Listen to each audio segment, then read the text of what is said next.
आप सर्वशक्तिमान हैं, क्षमा करने वाले, चंगा करने वाले, दया करने वाले, अनुग्रह करने वाले, अपने संग लिए चलने वाले ईश्वर हैं पिता। हम आपका धन्यवाद करते हैं। Thank you Lord, thank you Jesus God, thank you Holi spirit God. प्यारे प्रभु जी, आपका वचन कहता है 2 या 3 जहां भी मेरे नाम से एकत्रित होते हैं वहां मैं हाजिर होता हूँ पिता। आपकी उपस्थिति हमें महसूस होती है, इसके लिए हम धन्यवाद करते हैं प्रभु जी। हाँ महान ईश्वर पिता, आप राजा है प्रभु, और कल जैसे हम लोग पाम संडे मनाते हैं प्रभु, हम आपको राजा घोषित करते हैं। और प्यारे पिता, आप हमारे हृदय के राजा हैं। सचमुच प्यारे प्रभु, एक एक जन को हम आपके यीशु नाम से ब्लेस करते हैं प्रभु इस मॉर्निंग प्लेटफॉर्म में। और मैं अपने आप को खाली करती हूँ। पवित्र आत्मा प्रभु, आप ही नियंत्रण लीजिए इस सेशन का, और आप मेरे द्वारा इन बच्चों से, आप अपने बच्चों से बोलिए और बातचीत कीजिए प्रभु जी। हम इस मॉर्निंग प्लेटफॉर्म के संस्थापक प्रोफेट वीरेन सामवेल को प्यारे प्रभु हम बहुत आशीष देते हैं, ब्लेस करते हैं प्रभु, उन्हें और भी बढ़ाइए। और जितने लोग भी यहाँ पर इस मॉर्निंग प्लेटफॉर्म के लिए काम करते हैं, को होस्ट करते हैं, डिक्लेरेशन करते हैं, वर्शिप करते हैं प्रभु, वचन शेयर करते, एक एक जन को प्यारे प्रभु जी ब्लेस कीजिए और ऊंचा उठाइए। और निरंतर आपके राज्य की बढ़ोतरी में हर एक लोग उपयोग और इस्तेमाल में लाए जाए प्रभु।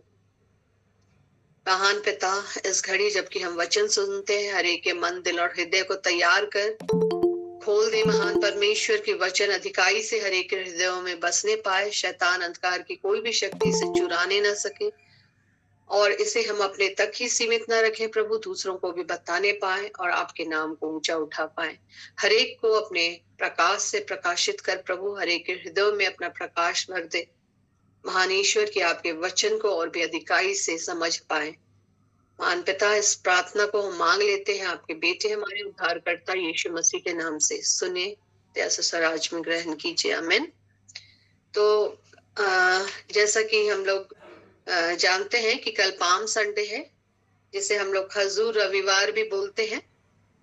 तो मैं थोड़ा सा इस बात में प्रकाश डालना चाहूंगी कि कल का जो हम लोग मनाएंगे खजूर रविवार, वो क्या है और हम लोग उससे क्यों मनाते हैं, या फिर किस चीज का प्रतीक के रूप में हम लोग कल ये जुलूस निकालते हैं या जुलूस करते हैं। तो इसे हम यीशु का यरूशलेम में विजयी प्रवेश भी बोल सकते हैं। तो कल पाम संडे है, और कल हम पाम मतलब खजूर की डालियां हाथ में लिए हुए प्रभु यीशु मसीह की जय जयकार करेंगे, उन्हें राजा घोषित करेंगे। यह यरूशलेम में यीशु पिता के उस विजय जुलूस की पुनरावृत्ति है, जो यहूदियों ने उस समय मनाया था जब यीशु पिता ने अपने क्रूस मृत्यु से ठीक पहले यरूशलेम में प्रवेश किया था, और इसे जो विजय प्रवेश कहा गया है। Hallelujah, thank you Lord, thank you Jesus God. तो यहाँ पर हम जानते हैं कि कैसे जब यीशु मृत्यु से पहले यरूशलेम में जब जाते हैं तो बहुत बड़ी भीड़ इकट्ठी हुई थी वहां पर यहूदियों की, और वे लोग यीशु को अपने हाथ में खजूर की डाली लेकर उनकी जय जयकार करते थे। और जैसा कि हम जानते हैं कि प्रभु यीशु ने अपनी सवारी के लिए उस समय गधे को चुना था, और गधे की सवारी करते हुए उन्होंने यरूशलेम में प्रवेश किया था, और लोगों ने कपड़े बिछाए थे मार्ग में और उनकी जय जयकार की थी। तो हम इसको वचन से ही देख लेते हैं हम लोग। ये हमें मिलता है मत्ती 21 उसके 1 से 11 पद में। हम लोग इसको पूरा पढ़ लेते हैं तो हमें ज्यादा अच्छे तरह से समझ में आएगा कि क्या हुआ था और किस लिए प्रभु यीशु मसीह ने यरूशलेम में विजय प्रवेश किया था। आइए हम पढ़ते हैं मत्ती 21 उसका 1 से 11 पद तक। यहाँ पर ऐसा लिखा है, जब वे यरूशलेम के निकट पहुंचे और जैतून पहाड़ पर बैतफगे के पास आए, तो यीशु ने 2 चेलों को यह कहकर भेजा, सामने के गांव में जाओ, वहां पहुंचते ही एक गधी बंधी हुई और उसके साथ बच्चा तुम्हें मिलेगा, उन्हें खोल कर मेरे पास ले आओ। यदि तुमसे कोई कुछ कहे तो कहना कि प्रभु को इनका प्रयोजन है, तब वह तुरंत उन्हें भेज देगा। यह इसलिए हुआ कि जो वचन भविष्यवक्ता के द्वारा कहा गया था वह पूरा हो। सियोन की बेटी से कहो, देख तेरा राजा तेरे पास आता है, वह नम्र है और गधे पर बैठा है, वरन लादू के बच्चे पर। चेलों ने जाकर जैसा यीशु ने उनसे कहा था वैसा ही किया, और गधी और बच्चे को लाकर उन पर अपने कपड़े डाले, और वह उन पर बैठ गया। तब बहुत से लोगों ने अपने कपड़े मार्ग में बिछाए, और अन्य लोगों ने पेड़ों से डालियां काटकर मार्ग में बिछाई। जो भीड़ आगे आगे जाती और पीछे पीछे चली आती थी, पुकार पुकार कर कहती थी, दाऊद के संतान की होशाना। धन्य है वह जो प्रभु के नाम से आता है, आकाश में होशाना। जब उसने यरूशलेम में प्रवेश किया तो सारे नगर में हलचल मच गई, और लोग कहने लगे, यह कौन है? लोगों ने कहा, यह गलील के नाजरत का भविष्यवक्ता यीशु है। हालेलुया, आमीन। Thank you Lord, thank you Jesus God. तो यहाँ पर हम देख सकते हैं कि किस तरह यरूशलेम में प्रभु यीशु मसीह प्रवेश करते हैं, जिसकी भविष्यवाणी पहले ऑलरेडी हो चुकी थी, और उसे पूरा करने के लिए प्रभु यीशु मसीह ने एक राजा के रूप में वहां प्रवेश किया, ठीक अपनी मृत्यु से पहले। और इसी की पुनरावृत्ति हम लोग करते हैं, और जबकि हम लोग और पवित्र सप्ताह में जाएंगे उससे पहले ये खजूर रविवार हम लोग मनाते हैं। और हम लोग देख सकते हैं कि कैसे उन्होंने गधे को चुना, और उन्होंने अपने चेलों को भेजा कि जाओ और बोलो कि प्रभु को इनका प्रयोजन है। तो कैसे, मतलब हम लोग सोच सकते हैं कि वो जाकर उस गधी को जब खोल के ला रहा होगा, जरूर उनको कुछ ना कुछ अगुवाई हुआ होगा प्रभु की ओर से, तभी उन्होंने उस गधे के बच्चे को और उस गधी को उनके हवाले कर दिया, और ये वचन उस दिन पूरा हो गया। और हम लोग उसको जकरिया में भी देख सकते हैं, जकरिया 9 उसका 9 में हम लोग देख लेंगे। जकरिया 9 उसका 9 में ऐसा लिखा हुआ है,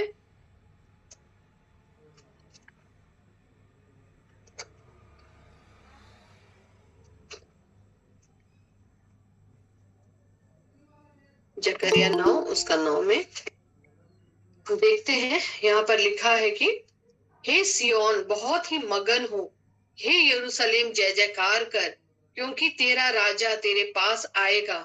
वह धर्मी और उधार पाया हुआ है, वह दीन है और गधे पर, वरन गधी के बच्चे पर चढ़ा हुआ आएगा। मैं अप्रैम के रथ और यरूशलेम के घोड़े नष्ट करूंगा, और युद्ध के धनुष तोड़ डाले जाएंगे, और वह जाति जाति से शांति की बातें कहेगा। वह समुद्र से समुद्र तक और महानद से पृथ्वी के दूर दूर देशों तक प्रभुता करेगा। हालेलुया, आमीन। Thank you Lord, thank you Jesus God. तो यहाँ पर हम देख सकते हैं कि जकरिया 9:9 में ये वचन बहुत पहले भविष्यवाणी किया गया था कि एक ऐसा राजा आएगा जो धर्मी और उधार पाया हुआ है, वह दीन है ना, और वह गधे वरन गधी के बच्चे पर चढ़ा हुआ आएगा। तो ये घोषणा बहुत पहले हो गई थी, और उसी का पुनरावृत्ति यहाँ पर हम देखते हैं कि प्रभु करते हैं। वे यरूशलेम में प्रवेश करते हैं, और जकरिया का यह भविष्यवाणी पूरा हो जाता है कि वो गधे के बच्चे में सवार होगा। और हम देख सकते हैं कि उन्होंने गधे के बच्चे को ही क्यों चुना, उन्होंने गधे के बच्चे को ही क्यों चुन लिया। तो हम लोग देख सकते हैं गधे का बच्चा जो है वो वह पहले मतलब राजाओं की सवारी हुआ करता था। घोड़ों का इस्तेमाल युद्ध के लिए किया जाता था, लेकिन गधा जो था उसको हम लोग देख सकते हैं, दाऊद का भी जो राजा दाऊद था उसकी भी सवारी खच्चर की थी। उसको भी हम लोग वचन में देख सकते हैं कि ये हमें मिलता है पहला राजा उसका 1:38 में, कि जब सुलेमान का राज्य अभिषेक किया गया था तब उसे भी दाऊद राजा के खच्चर पर चढ़ाया गया था। यहाँ हम देख सकते हैं कि उस समय लोग इसको राजा की सवारी मानते थे क्योंकि वो नम्र और दीन था। और हम लोग देखते हैं कि राजा दाऊद जो 7 बार प्रार्थना करते थे प्रभु के सामने, वे भी इस खच्चर का उपयोग करते थे। और जरूर इसका कोई महत्व रहा होगा, खच्चर का उन्होंने उपयोग किया। और वही बाद में भी हम लोग देखते हैं यीशु जब राजा के तौर पर घुसा था यरूशलेम में, तो वो भी गधी या गधी के बच्चे को ही उन्होंने चुना। यहाँ पर हम देख सकते हैं कि यहाँ पर लिखा हुआ है 38 में, तब सादोक याजक और नातान नबी और यहोयादा का पुत्र बनाया करेतियों और पलेतियों को संग लिए हुए नीचे गया और सुलेमान को राजा दाऊद के खच्चर पर चढ़ाकर गिहोन को ले चले। और वहां पर हम लोग बाद में देखेंगे कि उनका राज्याभिषेक हुआ। तो यहाँ भी खच्चर का उपयोग किया गया है। देख सकते हैं जकरिया भविष्यवक्ता ने कैसे बताया कि हे सिय्योन बहुत मगन हो और यरूशलेम जय जयकार करो, क्योंकि तेरा राजा तेरे पास आएगा।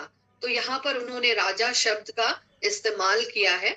और वो बोलता है धर्मी उद्धार पाया हुआ है और वह बहुत दीन है ना। तो यहाँ पर गधा जो है वो दीनता और नम्रता का प्रतीक है। हम लोग इसमें जानते हैं कि जितना बोझ गधे पर डालो वो चू भी नहीं करेगा उसके। इसीलिए इंडिया में भी वो बोझ ढोने का काम में लाया जाता है गधा। और इस पृथ्वी के राजा तो क्या करते हैं, यहाँ के पृथ्वी के राजा को हम जब भी देखेंगे तो वे लोग हाथी में सवारी करते हैं, है ना। और हाथी क्या को ये करता है, इंडिकेट करता है अपना वैभव, अपनी शक्ति को वे लोग हाथी में चढ़कर प्रदर्शित करते हैं। लेकिन हमारे प्रभु यीशु मसीह इस जगत में आए मानवता को बचाने के लिए। उन्होंने भी उस गधे के समान अपने आप को इतना दीन किया कि हमारे पाप और अधर्म का बोझ अपने ऊपर उठा लिया और चू भी नहीं किया, है ना। उन्होंने अपना अंतिम कतरा खून भी हमारे लिए बहा दिया, दे दिया और उस क्रूस पर सब कुछ पूरा कर दिया। Hallelujah, thank you Lord, thank you Jesus God. तो हम देख सकते हैं कि कैसा जो हमारा राजा है वो दीन है, वो नम्र है, वो हमारे लिए प्राण देता है, वो हमारा भला चरवाहा है। तो प्रभु यीशु मसीह हमारे लिए ही इस जगत में आए और हमारे लिए उन्होंने अपना अंतिम कतरा खून भी बहा दिया।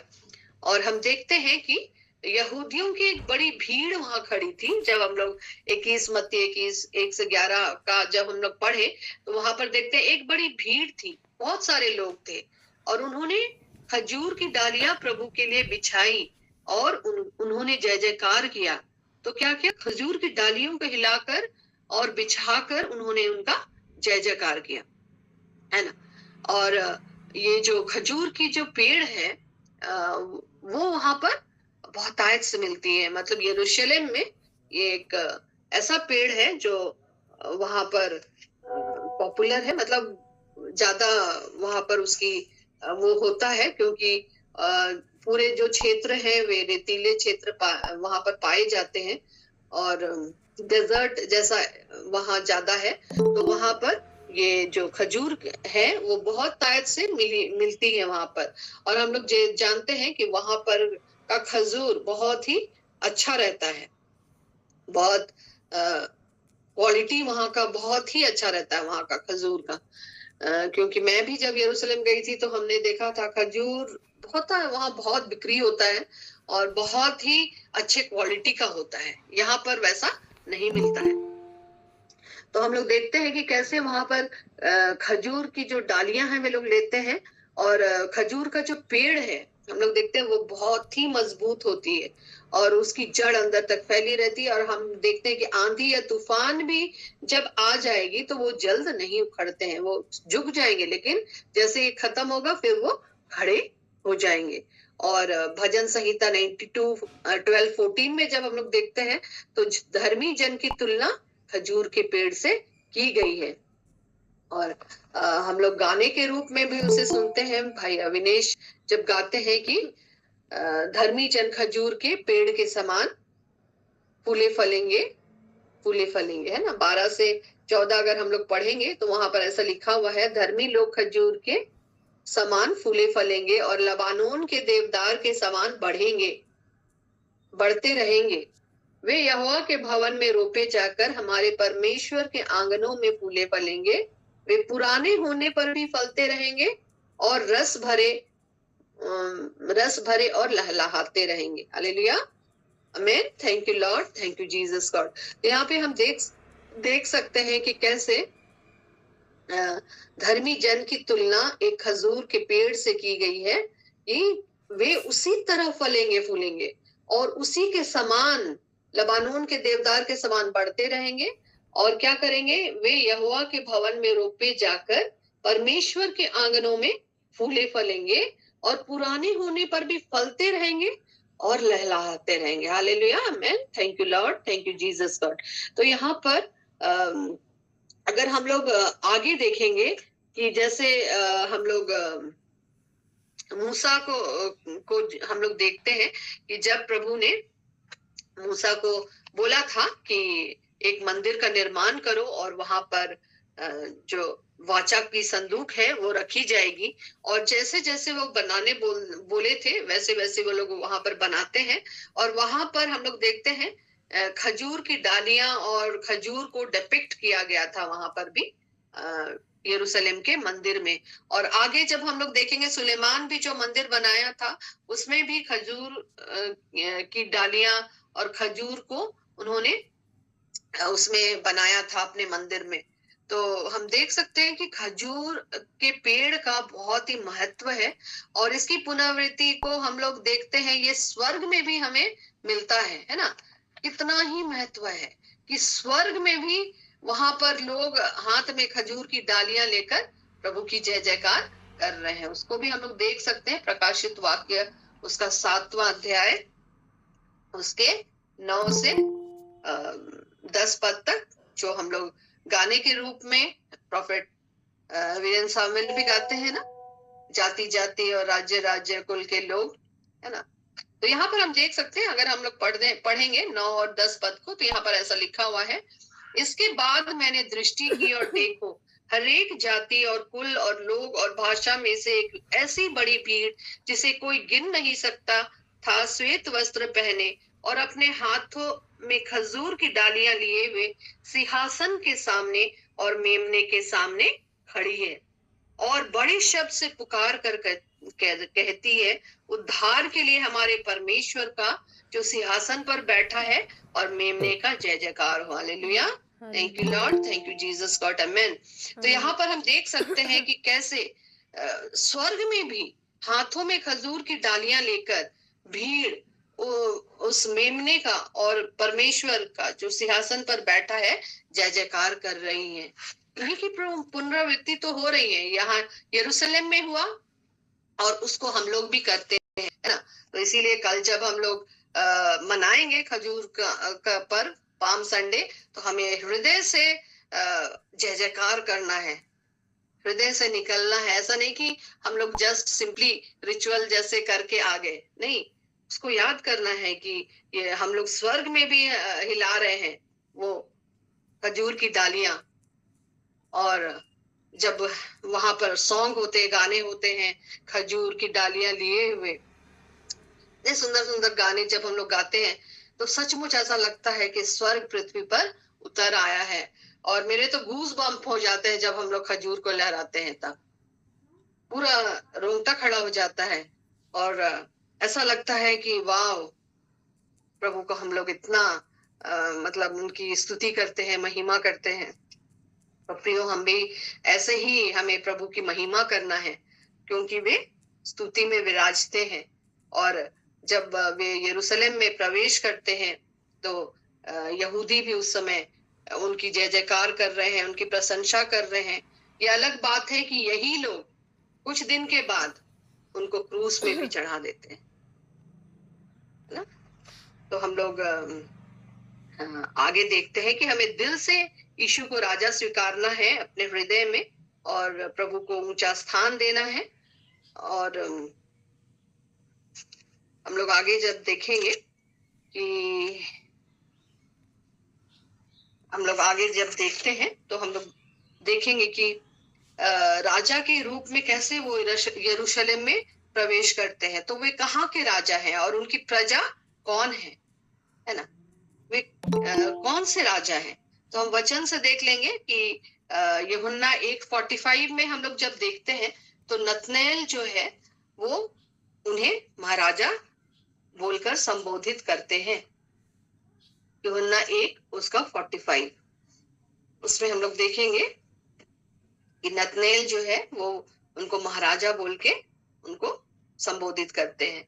यहाँ पर बोलता है, नतनएल ने उसको उत्तर दिया, हे रब्बी, तू परमेश्वर का पुत्र है, तू इजराइल का महाराजा है। उसके पहले अगर थोड़ा सा हम लोग पढ़ेंगे तो उसमें प्रभु यीशु मसीह नतनएल को अपने तरफ आते हुए देखकर वो बोलते हैं उसके विषय में, ये पुरुष सचमुच इजरायली है, इसमें कपट नहीं है। और नतनएल जब जानता है कि यीशु मसीह जैसे उसे बताते हैं कि इससे पहले फिलिप्पुस ने तुझे बुलाया, जब तू अंजीर के पेड़ के तले था तब मैंने तुझे देखा था। और नतनएल उसके बाद उन्हें कहता है कि तू सचमुच परमेश्वर का पुत्र है और इजराइल का महाराजा है। तो हम लोग जानते हैं कि सचमुच हम लोग प्रभु को राजाओं का राजा और प्रभुओं का प्रभु हम लोग उन्हें घोषित करते हैं, और सचमुच वे हमारे हृदय के राजा हैं। और यहाँ पर हम लोग और एक वचन जब हम लोग देखेंगे यशायाह 9 उसका 6 में, तो यहाँ पर वचन ऐसा बताता है, यशायाह 9 और उसका 6 पद को अगर हम लोग देखेंगे तो यहाँ पर वचन हमें बताता है कि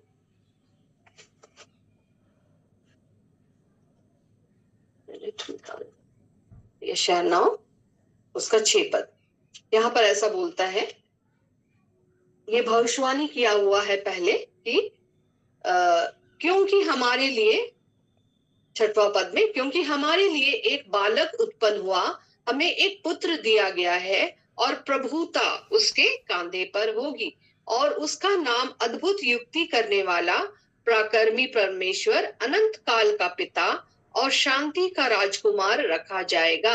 उसकी प्रभुता सर्वदा बढ़ती रहेगी। 7वां पद में, उसकी प्रभुता सर्वदा बढ़ती रहेगी और उसकी शांति का अंत न होगा, इसलिए वह उसको दाऊद की राजगद्दी पर इस समय से लेकर सर्वदा के लिए न्याय और धर्म के द्वारा स्थिर किए और संभाले रहेगा। सेनाओं के यहोवा की धुन के द्वारा यह हो जाएगा। तो यहाँ पर हम देख सकते हैं कि कैसे उसे शांति का राजकुमार कहा गया, उसे अद्भुत युक्ति करने वाला पराक्रमी परमेश्वर कहा गया है, और प्रभुता उसके कांधे पर होगी, ऐसा वचन बताता है। तो प्रभुता किसका होता है? जो राजा होता है, तो प्रभुता उसी के कांधे पर होता है। तो यहाँ भी हम देख सकते हैं कि भविष्यवाणी बहुत पहले हो गई थी कि प्रभुता उसके कांधे पर होगी। और हम लोग निरंतर पुराना नियम जब पढ़ते हैं तो हम जानते हैं कि यहूदी लोग ये जानते थे कि उनके लिए एक उद्धारकर्ता आएगा और एक राजा आएगा। और जब प्रभु यीशु मसीह का जन्म भी हुआ था उस समय भी हम देखते हैं कि किस तरह से राजा हेरोद जो है वो जब सुनता है कि एक राजा का जन्म हुआ है तो वो छोटे बच्चों को किस तरह से मरवा देता है, कि उसे डर लग जाता है कि मैं राजा हूं और मेरे ऊपर शासन करने के लिए कोई ऐसा उत्पन्न हो गया है जो राजा है ना। उस समय भी उसको राजा के रूप में ही लोग जानते थे।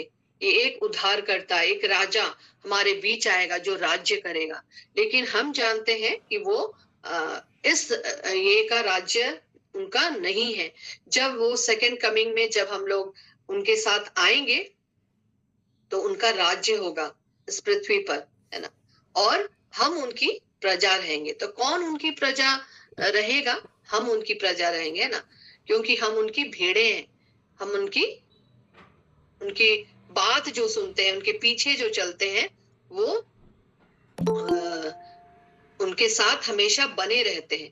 यहाँ पर हम लोग अगर देखेंगे तो यूहन्ना 10 उसका 2 और 4 में वचन बताता है कि परंतु जो द्वार से भीतर प्रवेश करता है वह भेड़ों का चरवाहा है, जिसके लिए द्वारपाल द्वार खोल देता है और भेड़ें उसका शब्द सुनती हैं और वह अपनी भेड़ों को नाम ले लेकर बुलाता है और बाहर ले जाता है।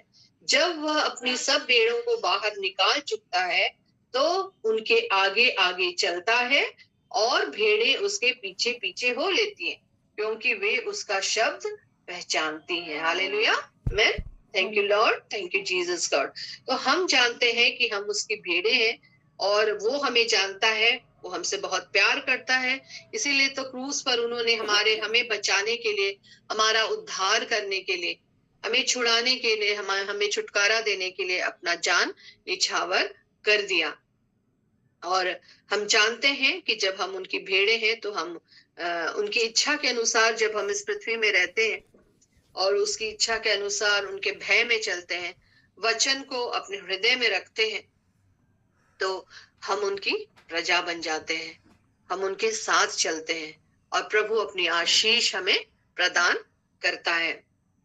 और हम जानते हैं जब हम लोग कल जाएंगे अपने हाथों में खजूर की डालियां लिए हुए, खजूर की आशीष होगी और जब हम लोग लहराएंगे तो सचमुच प्रभु के नाम को हम ऊंचा उठाते हैं, उनको धन्य कहते हैं, क्योंकि वो हमारे हृदय के प्रभु हैं, राजाओं के राजा हैं और कभी बदलने वाले ईश्वर नहीं है, है ना। हम लोग मनुष्य लोग पक्षपात करते हैं, लेकिन वो ऐसे राजा हैं जो हमारे संग बने रहते हैं, कभी पक्षपात नहीं करते, हमेशा एक से परमेश्वर है और निरंतर वे हमें हमारे हाथों को थामते हर परिस्थिति में हमें बचाते हुए लिए चलते हैं। और जैसे कि यहाँ पर हम लोग आगे देखे कि उन्होंने धर्मी के रूप में हमें ठहराया है ना, और हम लोग उनके एक बार क्रूस पर बलिदान होने के द्वारा हम लोग धर्मी ठहराए गए हैं। तो धर्मी जन की जितनी भी आशीषें हैं वे हमें प्रदान करते हैं और हमें ऊंचा उठाते हैं इस पृथ्वी पर भी, क्योंकि वे कहते हैं कि जैसा मैं स्वर्ग में हूँ वैसा ही तुम पृथ्वी में हो। और इस पृथ्वी में जब हम रहते हैं तो बहुत सारी ऐसी बातें हमारे जीवन में आती हैं जब हमें लगता है कि कौन हमारे साथ है, लेकिन प्रभु कहता है जगत के अंत तक सदा मैं तुम्हारे संग हूँ, न तो मैं तुम्हें छोड़ूंगा न त्यागूंगा।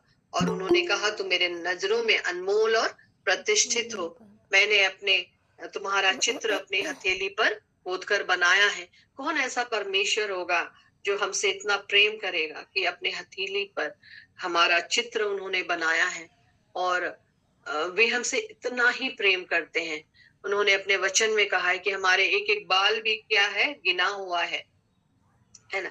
इतना अद्भुत प्रेम जिसका कोई माप नहीं है, जिसका ना ओर है ना छोर है। और उन्होंने क्रूस पर हमारे लिए उस जान को अपने जान निछावर करके हमारे लिए सब कुछ पूरा कर दिया। और आज हमें दंड की आज्ञा हमारे ऊपर नहीं पाई जाती, क्योंकि उन्होंने हमारे लिए कीमत चुकाई है, हमें मोल ले लिया है। अब दंड की आज्ञा हमारे जीवन में नहीं है।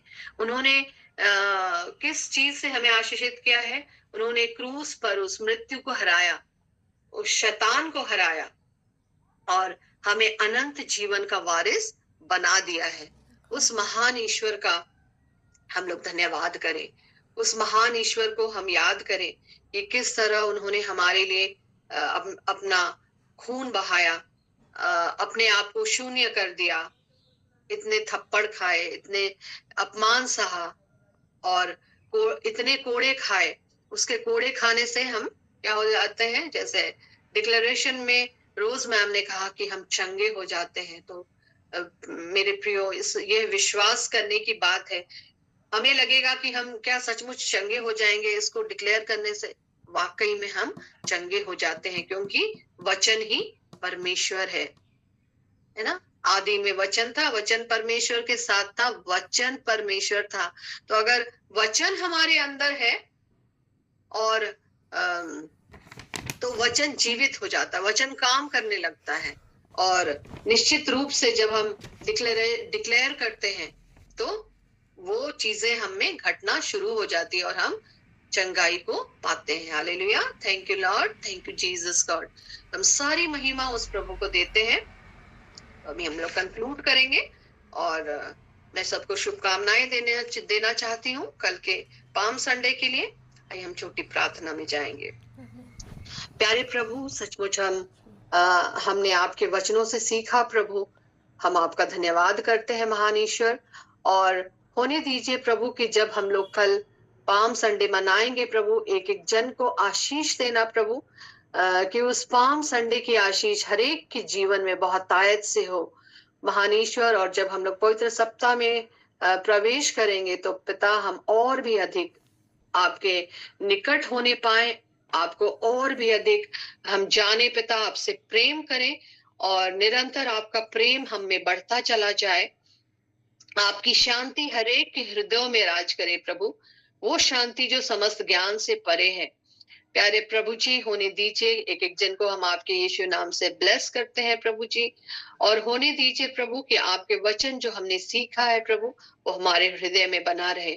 प्यारे पिता, सारी आदर सारी महिमा आपको देते हैं प्रभु जी, कि आपने अपने करुणा के घेरे में हर एक इस मॉर्निंग प्लेटफॉर्म के जितने भी भाई बहन है सबों को रखा है प्रभु। और आप इनसे बहुत प्रेम करते हैं और आप चाहते हैं कि हम सारे जो यहाँ जुड़ते हैं पिता, और भी अधिकाई से आपके राज्य की बढ़ोतरी के लिए इस्तेमाल में लाए जाए प्रभु जी। एक एक जन को ब्लेस करना और भी अधिक रूप से पिता, हम प्रार्थना में निरंतर बढ़ते चले जाएं, आपके वचन में बढ़ते चले जाएं प्रभु, आपसे प्रेम करें और आपकी अगुवाई में पवित्र आत्मा प्रभु इस जीवन को जिए। सारी आदर महिमा और प्रशंसा प्रभु आपको देते हैं। इस प्रार्थना को मांग लेते हैं आपके बेटे हमारे उद्धारकर्ता यीशु मसीह के नाम से, आमीन। Thank you Lord, thank you Jesus God. तो अभी हम लोग अंतिम प्रार्थना में जाएंगे। फादर सेबेस्टियन है तो मैं उनको आमंत्रित करती हूँ अंतिम आशीष के लिए, हमारी अगुवाई कर।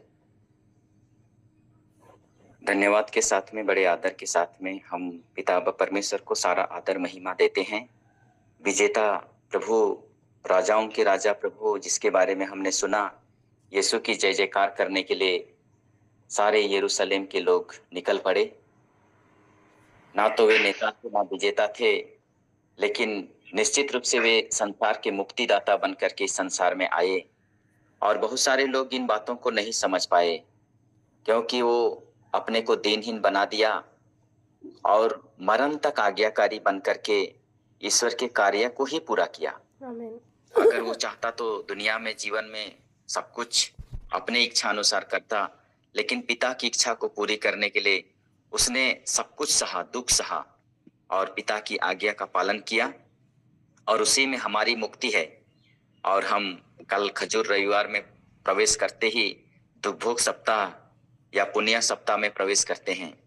ये सप्ताह बहुत ही पवित्र घड़ी होता है, पुण्य कमाने का समय होता है, अपने व्यक्तिगत जीवन को झांक के देखने के लिए क्या हम सचमुच में इतने महान कार्य, इतने महान पर्व और इस मुक्तिदाता को समझ पाते हैं।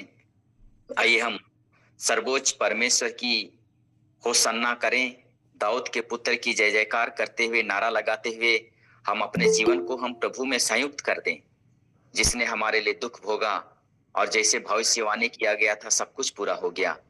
आज हम प्रभु के समान जीवन में रूपांतरित होकर के हम भी जय जयकार करें। जैसे धनी लोग मार्ग में कपड़े बिछा रहे थे, गरीब लोग खजूर की डालियां लेकर के डाली बिछा रहे थे, तो उसी तरह हमारे पास जो भी है प्रभु, सब कुछ तेरा दिया हुआ वरदान है। उसी में से हम मार्ग में लोगों की भलाई के लिए जाल बिछा दें। हम भलाई का जाल, भलाई का हाथ बढ़ाएं, भलाई से हम लोगों का सोचें।